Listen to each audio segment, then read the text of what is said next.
Welcome to 5-2, Rational Numbers.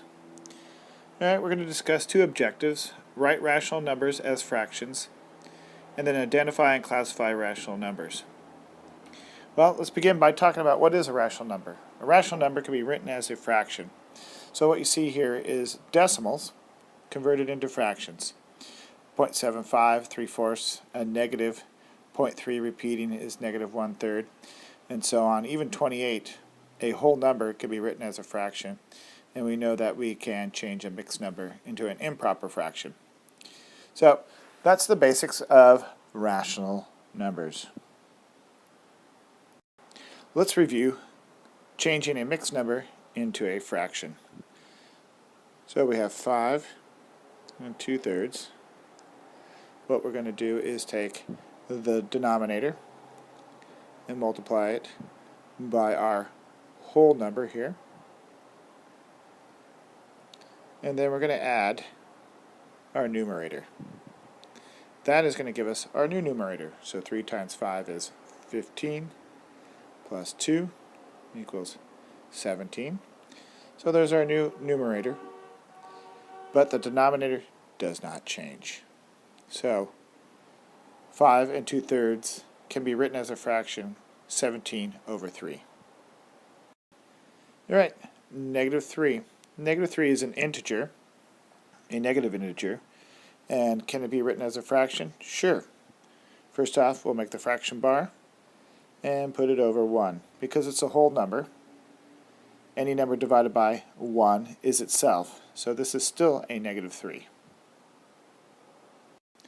Okay, again, we're going to write each decimal as a fraction or a mixed number in simplest form. So we have a decimal of 0.48.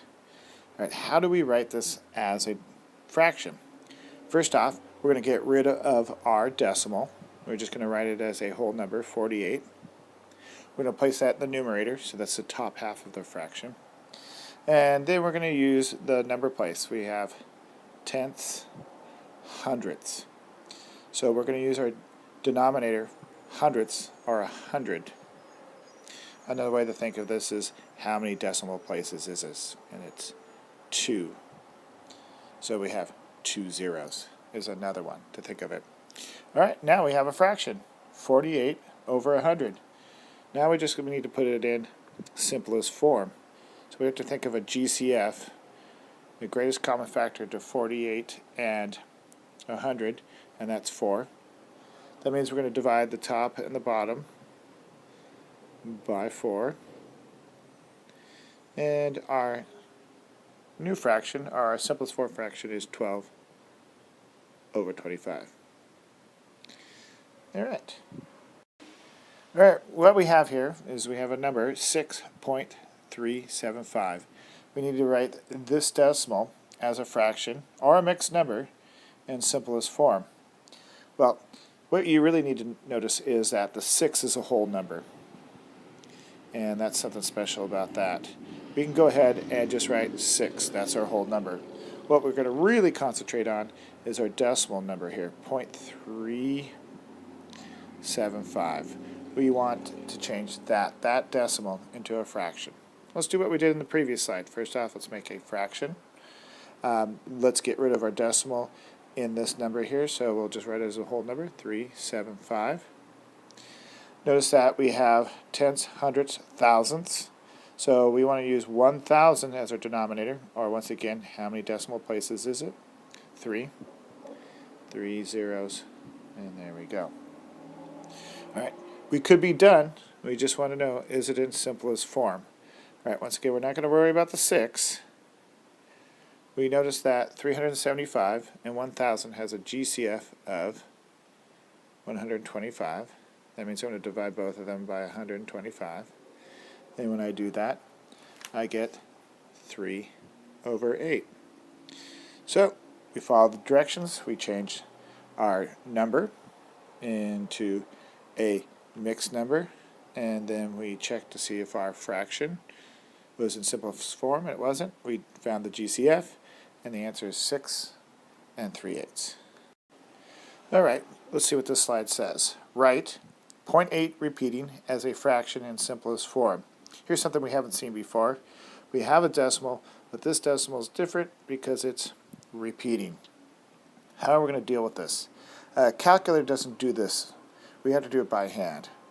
So the first thing is we're going to let n represent our decimal repeating. You can see right here our first step.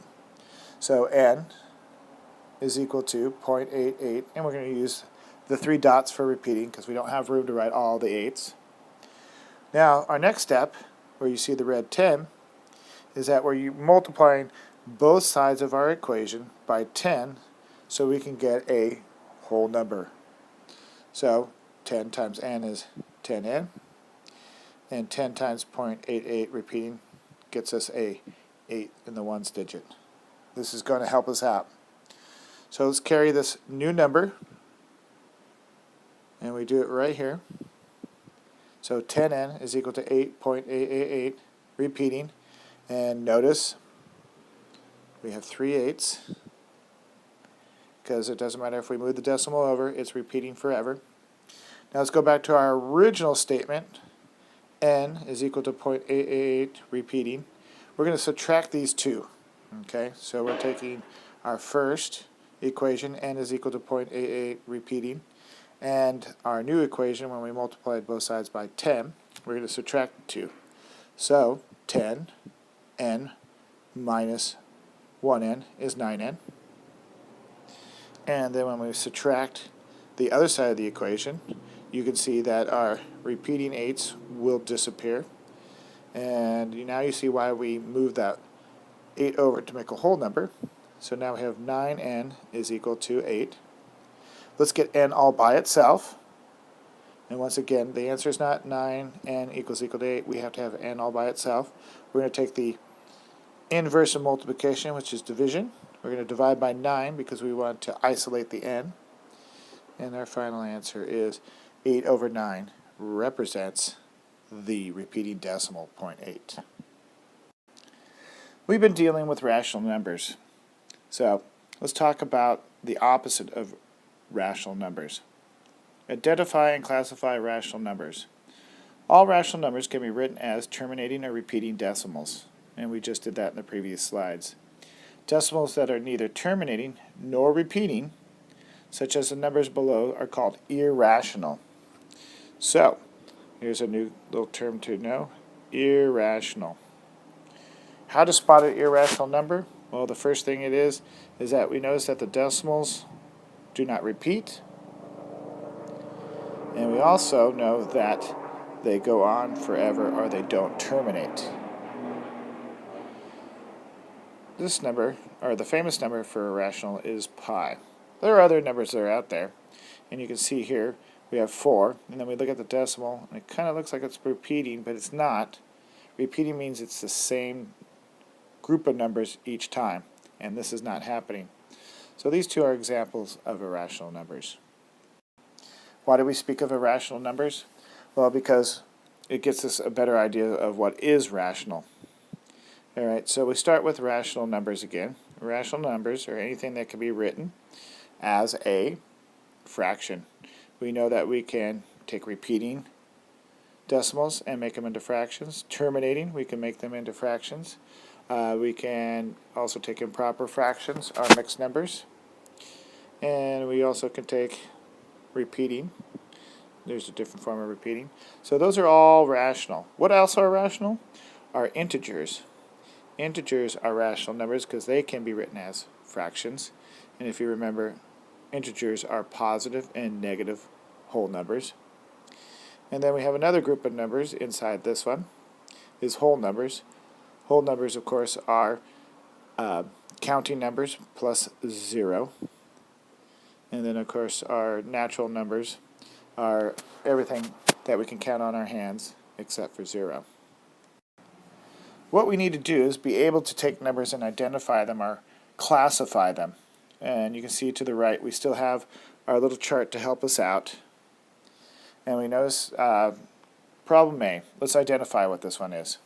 Well, it's just within the square because it is an integer, so it is a rational number first.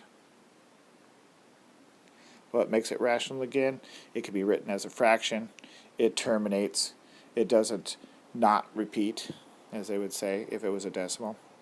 So it's rational, so it belongs to this set, but it also belongs to the blue set, integers, because it's a whole number. Let's get some practice. All right. We see 2 and 4 over 5. Well, this is a mixed number or a fraction. If you look at our yellow, or whole numbers are not fractions, so we can't use whole numbers. We go to our blue section, it's integers. Integers are positive and negative whole numbers. Once again, we can't have fractions. So that leaves us with only one choice, rational. Now let's look at our last one. We have a decimal. It goes on forever. That's a sign that we have to take. Is it terminating? It doesn't terminate. If it repeats, it will be a rational number, just like this one here. Let's see if it's repeating. 9, 1, 4, 1, 1, 4, 1, 1. Nope, it's not repeating. It has a pattern, but it's not a pattern of a period, a set of numbers repeating all the time. So it is non-terminating and also non-repeating. What does that make that? Irrational is our answer.